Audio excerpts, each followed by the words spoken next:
همین یه چالشی که امروز من خودم باش خیلی سر کار دارم بحث این عملای بایپس و اسلیو و ایناست که معمولا کسایی که خیلی اوورفتن و خیلی درصد چربی بالا دارن اونا دارن سراغ این عملا. یه کلیپی دیدم گفتم یه سری سوال برام پیش اومد که گفتم روی این کلیپ با همون سوالا رو بررسی کنیم اگر میتونی کمکم کنی جواب بده. بیمار چند روز بعد از عمل بستری میشه؟ 2 روز. بخیه ها چند روز بعد از عمل باید کشیده بشه؟ 10 تا 12 روز. دوره مایعات چند روز طول میکشه؟ یه هفته مایعات رقیق، هفته دوم مایعات غلیظ. دوره پوره از هفته چندم تا چندم عمل هفته هست؟ سوم و چهارم. از کی میشه غذای سفره خورد؟ تقریبا 1.5 تا 2 ماه بعد از عمل. سیگار و قلیان تا چند وقت بعد از عمل ممنوعه؟ از من میپرسی همیشه، ولی تا 6 ماه بهتر نیستش. این کلیپو که من دیدم خیلی برام عجیب شد و من واقعا قبلا نمیدونستم بعد از اینکه شما این عملا رو انجام میدی معمولا تا 10 روز اول فقط باید مایعات رقیق بخوری. بعد که من اینو نگاه کردم و بعد باز یه سری پستا دیدم که توی همین بازه 1 ماه 2 ماه مثلا 10 کیلو 12 کیلو 15 کیلو کاهش وزن داشتن. یکم با خودم فکر کردم دیدم خب اگه یه آدم عادی که اصلا این عمل انجام نداده بیاد حدود 1 ماه فقط مایعات رقیق بخوره بعد پوره بخوره، خب عملا این 10-12 کیلو چیز عجیبی نیست. درسته که مثلا با همچین رژیمی بخواد کم کنه، این چه ربطی داره به اون اسلیپ یا چه ربطی داره به اون بایپسی که انجام داده؟ این برام خیلی عجیب شد چون من اصلا این مراقبت‌های بعدش رو دقت نکرده بودم. با این چیزی که این گفت اگر کسی این رژیمی که روی کالری زیستی یک مقداری شاید بالاتر باشه یا روی کالری زیستی بسته بشه، یعنی فقط یک کالری زیستی داره برای زنده موندن، خب 100% به راحتی میتونه توی 1 ماه 2 ماه با هزینه خیلی به مراتب کمتر نسبت به بایپس معده و نقاهتاش وزن 12 کیلو رو کم کنه. ولی اما واقعا میارزه؟ خب دقیقاً میارزه که چون من و شماییم که میدونیم اون 10-12 کیلویی که داره کم میکنه عملاً اصلا فقط چربی نیست. خیلی ما به ازای هر 1 گرم که داخل گلیکوژن داریم داخل بدن 3 گرم آب جذب میکنه، یعنی شما با کم کردن کربوهیدرات آبم داری از بدنت از دست میدی دیگه. و باز یه چیز جالب دیگه‌اش حالا بری دقت کنی و با کسایی که این عمل رو انجام دادن صحبت کنی، یعنی تقریبا چیزی حدود 1.5 ماه تا 2 ماه بعد که توی همینم بود تازه فرد میتونه غذای سفره رو شروع کنه.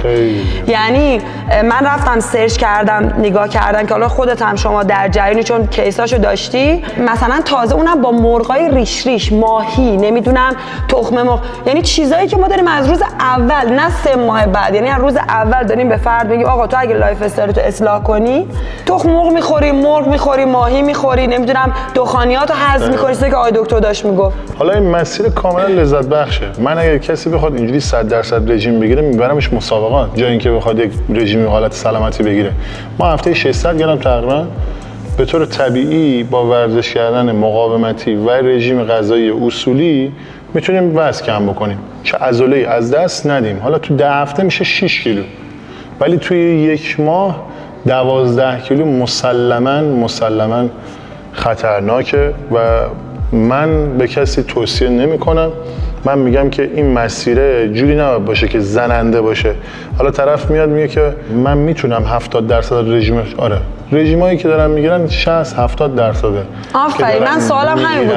شما شاگرد بهت مراجعه کنه بخواد همین 12 کیلویی که حالا پستشو میذاریم که این خانوم عمل بایپس کرده 12 کیلو کم کرده تو همون 2-3 ماه اول، شما بخواد شاگردت 12 کیلو کم کنه یا اصلا یه درصد چربیشو که حالا تو اون کلیپ میگه درصد چربیشو رسونده به 30، یعنی از مثلا 30 خورده ای 35 اینا رسونده مثلا به 30، چه رژیمی بهش میدی؟ من نظرم چه چیزایی رو بهش هضم میکنی واقعا که 12 کیلو بخوره؟ یعنی بهش میگی برو پوره بخور، آب بخور. این چیزی که داره انجام میده کردنش تو یک سلول یه نی وصل کردن تو دهنش، این مایعاتو بخور، اینو انجام بده و اون غذاهایی که داری میخوری روی کالری زیستی یه مقدار بالاتر برای زنده موندنت بسته شده. خب اگه این کارو بکنه من شاید 12 کیلو بیشترم کم کنم. دقیقاً. به مراتب با قیمت خیلی خیلی کمتر، ولی این کار اصولی نیست.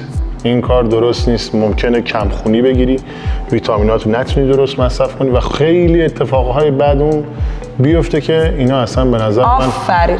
شما خودت تو شاگردایی که تجربه داشتی 30 کیلو 40 کیلو مثلا وزن کم کردن، با خود شما زیاد داشتی شاگرد که اینجوری وزن کم کردن، بوده تو غذاش چیزی رو غیر از حالا چیزای مضر حذف کنی؟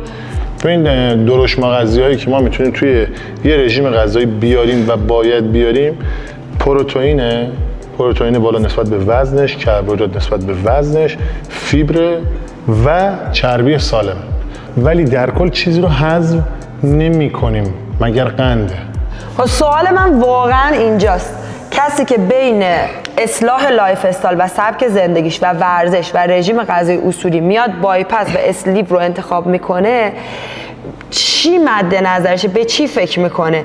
چون اینجا تو باید 2 ماه سخت و پرچالش با رژیم وحشتناک به نظر من، یعنی نزدیک 1.5 ماه تا 2 ماه شما غذای سفره نخوری، غذای عادی که همه میخورن نخوری، تو قحطی مطلق باشی که 10-12 کیلو کم کنی. ولی ما داریم آقای ارجمند میاد تو رژیمی که برای شما طراحی میکنه میذاره جلوی شما، میگه آقا نونو بخور، برنجو بخور، سبزیجاتو بخور، روزی 6 وعده 8 وعده مغزیجات غذا بخور، مغزیجات بخور، چربیای سالم بخور، همه چی بخور، کم کن. و الان سوال میپرسم از شما که واقعا چی میشه؟ چه اتفاقی میفته؟ که حالا سوال بعدی اینه شما چه اتفاقی میفته که من اوورفتی که درصد چربی رفته بالا میام بین ورزش کردن، رژیم گرفتن اصولی که خیلی راحت، قشنگ، جذاب، حالا من فوایدش رو کار ندارم که اونا رو باجاش صحبت میکنم، میرم این روش سخت‌تر، وحشتناکتر انتخاب میکنم. و جالب اینه که تو فضای مجازی به عنوان روش آسون‌تر مطرح میشه، یعنی یک راه میانبر نشون داده میشه، یک روش آسون. من فکر نمی‌کنم راه میانبری باشه. راه میانبر اتفاقا ورزش کردنه که تو به یک اصلاح سبک زندگی میرسی که سبک زندگی تو درست کنی، یه لایف استایلی درست کنی که همیشه بتونی از این قانون پیروی کنی و بیرون نری. حتی اگه مثلا منی که دارم ورزش میکنم، رژیم میگیرم، بابا رژیم نخوردن نیست، زیاد خوردن هم نیست، رژیم درست خوردنه که تو بدونی همون مرغ رو میتونی با روغن خیلی کمتر نسبت به این مرغ درست بکنی و کالری کمتری برسه، یا برنج تو یه مقداری کمتر بکنی، ولی نه اینکه کلش رو حذف کنی. و در کل اگر کسی میره سمت این مسیرها، به نظر من چون خیلی تو اینستا وایرال میشه که این مسیرها خیلی خوبه، خیلی عالیه، به شدت کاهش وزن زیادی داره و هر کسی این کار انجام داده نتایج خیلی فوق‌العاده گرفته. و من نظرم اینه که منفیاش هم بذاریم دیگه، اونایی که آمبولی میکنن، مرگ‌هایی که در اثر همین عمل ایجاد میشه، کم‌خونی‌هایی که ایجاد میشه و همون اولی که طرف عمل میکنه به خاطر اون تغذیه که خیلی رو کالری زیستی محاسبه است، یه مقدار بالا پایین میشه، طرف عفونت‌های شدید میگیره، مریضی‌هایی میگیره که بدن به شدت ضعیف شده و توی بیمارستان‌ها گیر میکنن. اینا رو چرا نشون نمیدن؟ من خیلی دیدم از دوستان و خیلی دیدم از شاگردام، 3 تا از شاگردای من فوت کردن، از خانم وزیری هم 2 تا از شاگرداشون فوت کردن از این همه عمل‌ها، و اینها رو دارن توی فضای مجازی یا همون شبکه‌های اجتماعی انقدر خوب نشون میدن چون صنعت پولسازیه. من بهشون میگم، ببخشید دارم میگم، خیلی از دکترها آدمای خوبیان ولی به شدت توشون سودجو داریم. من دکتر نمیگم، من میگم سودجو. امروز کسی که داره این کار انجام میده سودجویی داره میکنه، به نظر من اینه.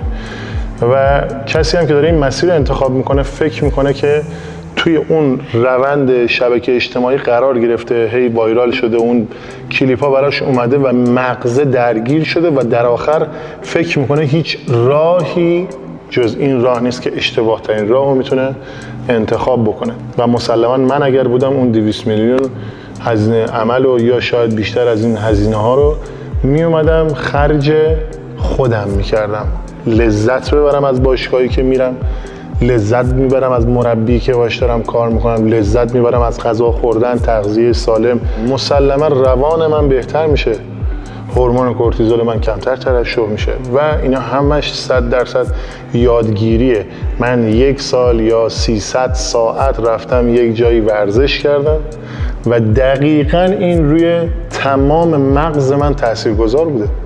لایف استایل منو ساخته، چگونه غذا درست بکنم، چگونه غذا بخورم، کی برم باشگاه، قبل و بعدش چی بخورم، کی بلند شم، کی بخوابم. تمام اینا میشه لایف استایل، میشه اصلاح سبک زندگی.